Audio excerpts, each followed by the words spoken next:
இப்போ தலைமுடி ஆரோக்கியத்துக்கு நான் ஒரு தீர்வு என்னென்னா இப்போ குப்பைமேனி இலை இருக்குது பார்த்தீங்களா, அந்த இலையை நல்லா அரைச்சிக்கோங்க. தண்ணி ஊற்றி அரைச்சி அதில் நல்லா சாறு பிழிஞ்சு எடுத்துக்கோங்க. ஒரு டம்ளர் சாறை பிழிஞ்சு எடுத்துக்கோங்க.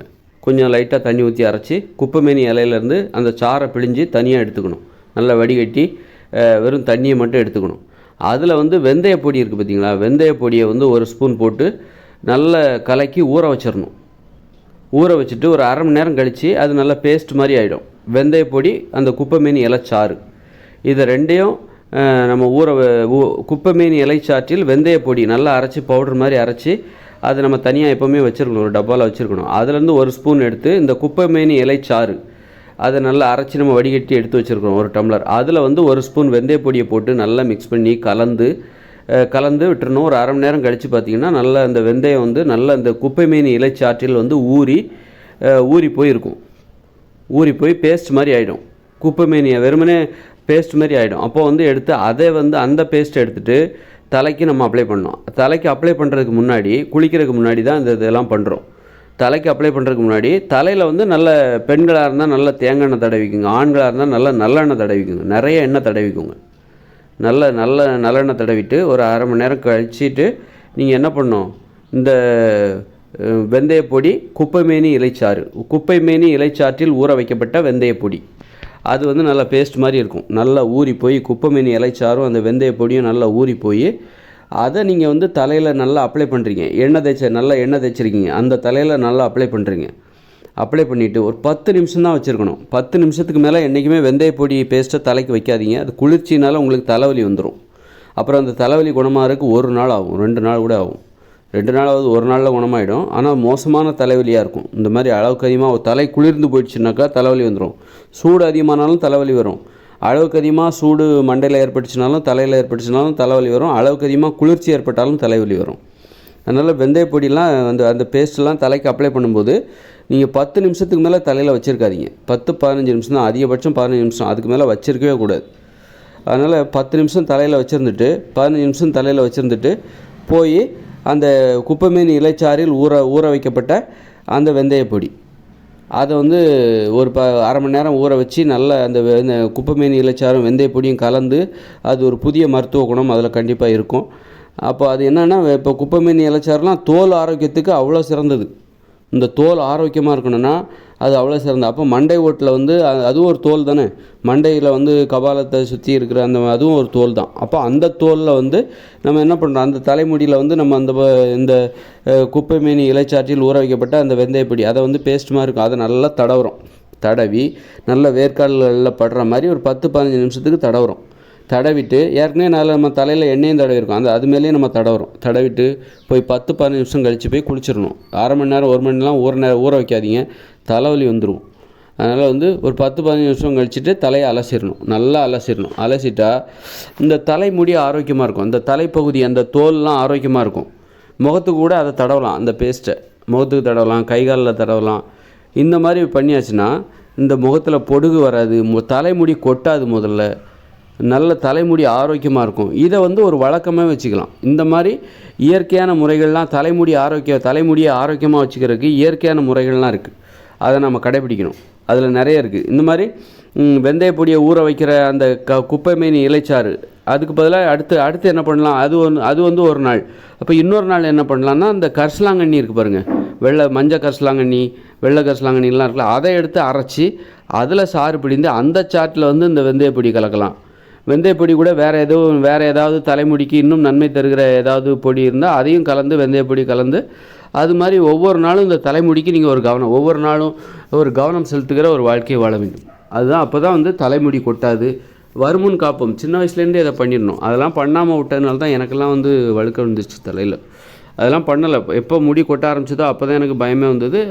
அப்போ இருந்து ஆரம்பித்து தான் இன்னும் அந்த தலைமுடியில் என்னால் ஒரு முழுமையான கவனத்துக்குள்ளே வர முடியல. இப்போ வந்திருக்கேன்னு நினைக்கிறேன். இன்னும் அந்த அக்கறை இல்லாமல் போகிறதுனால தான் இந்த தலைமுடி கொட்டுறதுக்கெலாம் என்ன காரணம், வழுக்க விடுறதுக்கெலாம் என்ன காரணம், நமக்கு தலைமுடி மேலே நமக்கு ஒரு அக்கறை இல்லை, ஒரு கவனம் இல்லை. நம்மளால் கவனிக்க முடியல. நம்ம கவனம்லாம் வேறு எங்கேயோ இருக்குது, வேறு எதையை பற்றி சிந்திச்சிட்ருக்கோம். நம்ம வாழ்க்கை மேலே நமக்கு ஒரு மன ஒருமைப்பாடு இல்லை. வேறு நமக்கு பயன் தராத விஷயங்களை பற்றி நம்ம சிந்திச்சிருக்கோம். சினிமா பற்றி, அரசியலை பற்றி, அது சினிமாவில் இருக்கிறவங்க சினிமா பற்றி யோசிக்கணும். நம்ம வந்து இந்த மாதிரி தான் கவனச்சிதறல் காரணமாக நம்ம உடம்பு மேலே நமக்கு கவனம் இல்லை. அதனால தான் அந்த தலைமுடியை நம்மளால் பாதுகாத்துக்க முடியல. அப்புறம் பார்த்தா அது கொட்டி போயிடுது. கவனம் இல்லை, நம்ம உடம்பு மேலே ஏன் நோய் வருதுன்னு நம்ம உடம்பு மேலே நமக்கு அக்கறை இல்லை, கவனம் இல்லை.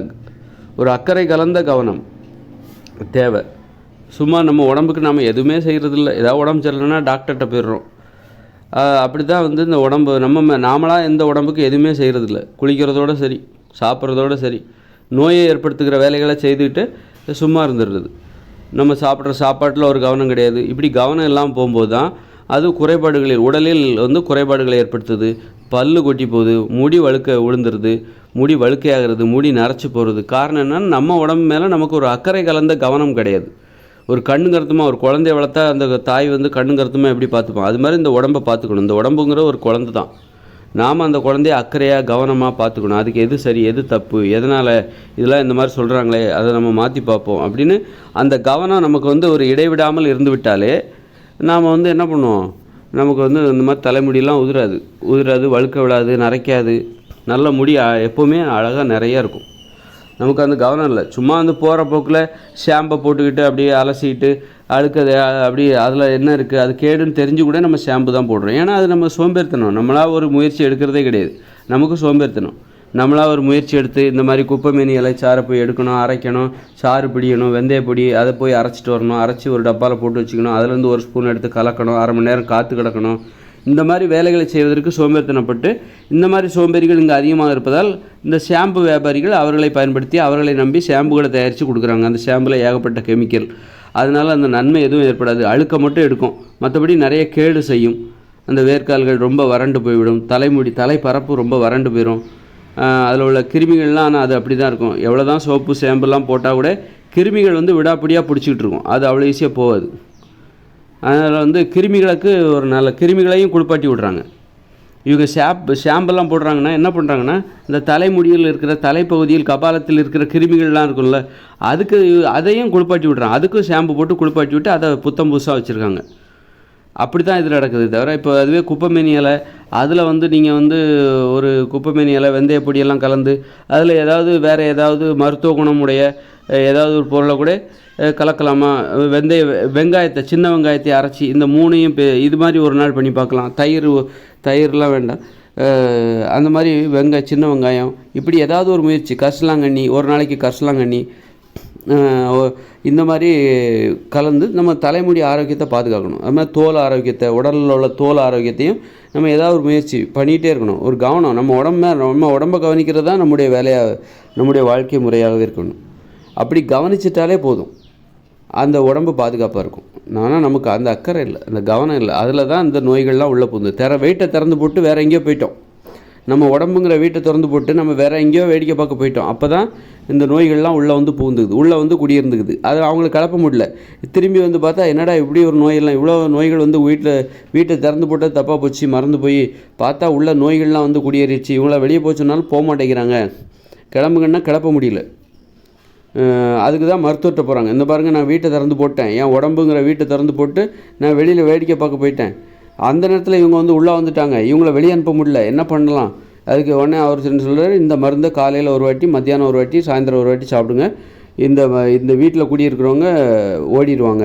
ஆனால் சாப்பிட்டு பார்த்தாலும் இவங்க போக மாட்டேங்கிறாங்க, அவ்வளோ ஈஸியாக போக மாட்டேங்கிறாங்க. கொஞ்சம் பேர் தான் சார் போகிறாங்க, இப்போ கொஞ்சம் தான் எனக்கு போகிறாங்க, எல்லாருமே போக முடியல, புதுசாக இன்னும் நிறைய பேர் வந்துக்கிட்டே இருக்காங்க, என்ன பண்ணுறேன்னே தெரில அப்படின்னு சொல்லிட்டு இந்த மாதிரி தான் ஆகிப்போச்சு. வீட்டை திறந்து போட்டு வெளியே போன கதையாக தான் ஆகிப்போச்சு. நம்ம உடம்பை வந்து நம்ம கவனம் இருக்கணும், நம்ம வீட்டு மேலே நமக்கு ஒரு கவனம் இருக்கணும், நம்ம குழந்தை மேலே ஒரு கவனம் இருக்கணும். அப்போ தான் வந்து நீங்கள் குழந்தை மேலே உங்களுக்கு கவனம் இல்லைன்னா ஏதாவது கழுகு தூக்கிட்டு போய்டலாம். அது மாதிரி தான், அப்படி தான் போச்சு.